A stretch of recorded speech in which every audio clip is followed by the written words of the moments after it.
Welcome to the podcast. If you'd like to listen to an ad-free version of this episode and all of our episodes, then search True Crime Today Premium Plus on Apple Podcasts and press subscribe. That's our premium channel where all of our ad-free and advanced episodes live, all in one place. True Crime Today Premium Plus. Search it on Apple Podcasts and press subscribe. Even try it for 3 days free. Not all monsters are under the bed. Some are sleeping next to you. Welcome to Hidden Killers with Tony Bruschi, featuring retired FBI Special Agent and Chief of the Counterintelligence Behavioral Analysis Program, Robin Dreeke. In a case like this, let's just play devil's advocate for a second. Let's say Diddy gets to court and it's on the sex trafficking and all that. Not this one specifically. But let's say things work out in Diddy's favor. Let's say for whatever reason, it looks like he might be getting off. Is that more incentive then at that point to go after some of these other cases that really could be prosecuted, that there is a lot of evidence for? You have the victim that says Diddy shot me. You have witnesses there. Apparently, allegedly, Jennifer Lopez may know quite a bit as well.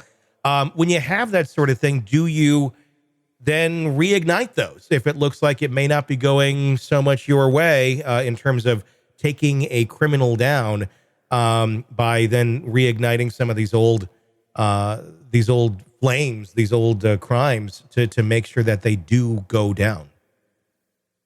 Again, conjecture and guessing on my part. In this case like this, where you have murder involved, my assumption is going to be that they're going to try to allow that to be part of what they prosecute now. Okay. That's just too big to let go. As long as it's not outside any kind of statutes, as long as it's not a double jeopardy kind of thing or fruit of the poisonous tree. There's all kinds of legalese things that it's not completely in my area of expertise, but sure. What is that they will, if they can do it, because this is a high crime and misdemeanor kind of thing. I mean, you got murder in here, loss of people's lives. Yeah. If they can include it with the original, they're going to do it, because then they're not going to lose one case and try to prosecute him on something else. It's all going to be one package. There won't be like, oh, well, we failed here, so let's just redo the whole thing again and try on over in here. It's all going to be one part of one package. I think still, to me, the biggest thing they're going to go for is going to be the child sex trafficking. Yeah, that certainly is going to be very fascinating to see what exactly comes out there. Diddy even sent a cease and desist letter for this documentary from jail, which I thought was kind of interesting. As a behavioralist, you have someone who's behind bars. He's sending a cease and desist letter about something that factually happened, and people have every right to talk about. What does that tell you about, Diddy? I don't know if he really registers he's behind bars. I mean, it's the mindset is like the location is right, but the mindset still hasn't wrapped around and taken accountability for what's going on in his life potentially. And also I liked these. I read it as well. The judge is questioning rightfully, how's he communicating? I mean that he's in jail. How come we don't hear from everyone behind bars like this? Is there special treatment going on here? I mean, so there's a lot here that. The fact that he's able to do certain things from behind bars really troubles me. I don't like it. In other words, is he treated the same as every other prisoner that's awaiting trial?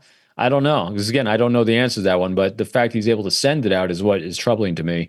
And the fact that he did send it out with that kind of presumption that he's right. It's like the bravado that he used to have and the power that he used to yield. I don't know that. I mean, this kind of shows, I think, a lot of us that he still thinks he's that person, or he still thinks that's there. And I don't know that he'll ever not think that, quite honestly. That'll be interesting, won't it? That'll be really interesting, because like if so again, let's put on our thinking cap, our thought experiment. So let's play it forward. So here's Diddy. Let's hypothesize he's convicted and he now is sentenced. Say he's sentenced to life. Is he going to be in a general prison population? Or is there going to be some sort of deal where he can get special treatment because of who he is behind bars, because of threats to his life? Yeah. So will he really have the type of prison life that a Ted Bundy did. I don't know. Well, and how long can you give special treatment to someone? I mean, at some point, doesn't that run out? Doesn't it, like, okay, you've been here it was a high profile case. You were once this person, but now this is you. It's time to go to the general population. You would think, yeah, I think so, but don't know. I honestly do not know on this one. Of course, he's still trying to get out on bail. Those all being denied left and right.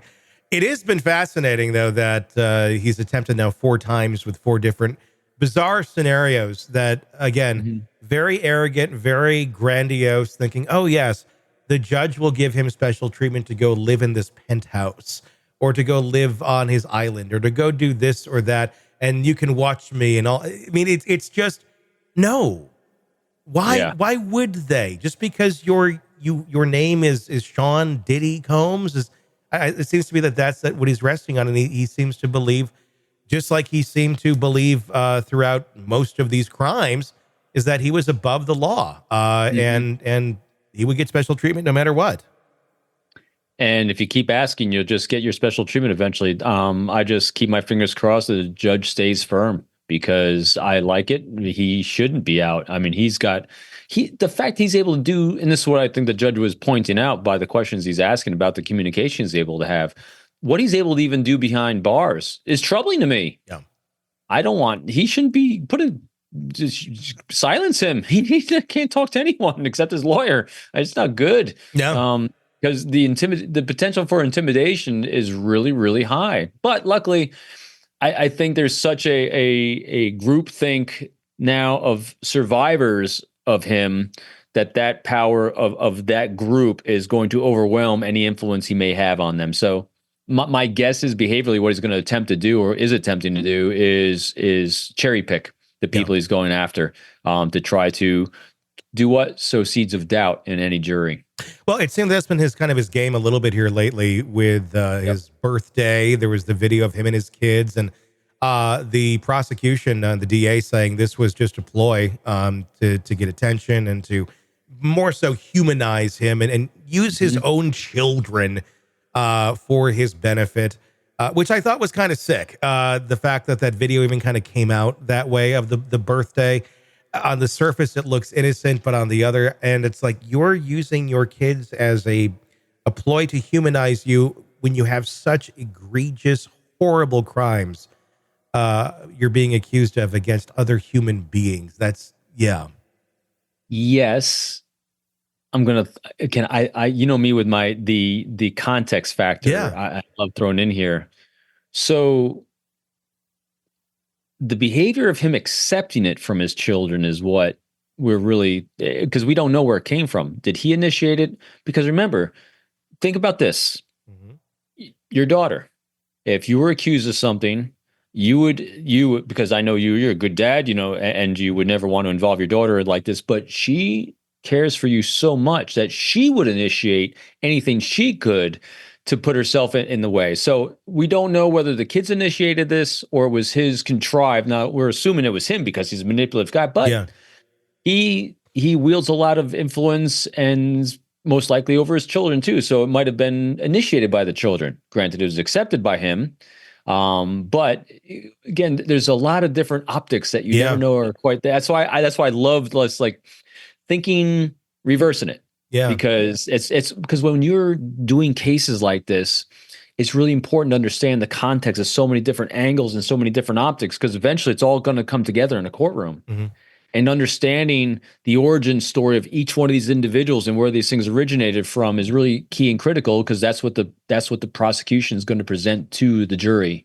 If it does go to jury trial on this, that's what we're assuming it is going to be anyway, because it doesn't look like we're going to have a plea deal. But it's important to understand, I think, all these different optics, because it gives us more to think about, I think, for a deeper understanding of what the actual nuances, and also in this case too, the depth of influence he's had over lives that surround him, including his children. And it also kind of shows a little bit too, the apple doesn't fall that far from the tree. If you've lived a life with a parent that knows how to manipulate things, that's who you're learning from. You're going to pick up on the same skills that they are, exhibiting out there into the world. Great example, Buster Murdoch. Yeah. Alex Murdoch's son. He's doing exactly the same thing. He's standing by his dad. His dad is convicted of murdering his mom and his brother. And yet he is standing firm. He's throwing himself in the line of fire to the best of his ability. So it's one of those types of situations. And we as more objective spectators stand back from that and say, what are you, nuts? Mm-hmm. But when your entire life wasn't objectively separated as a loving critic and you were involved in that inner circle, especially if you're a child of one of these people, that effect is very, very different. And your context of what truth is very different as well. So I think it's important to remember that in these cases.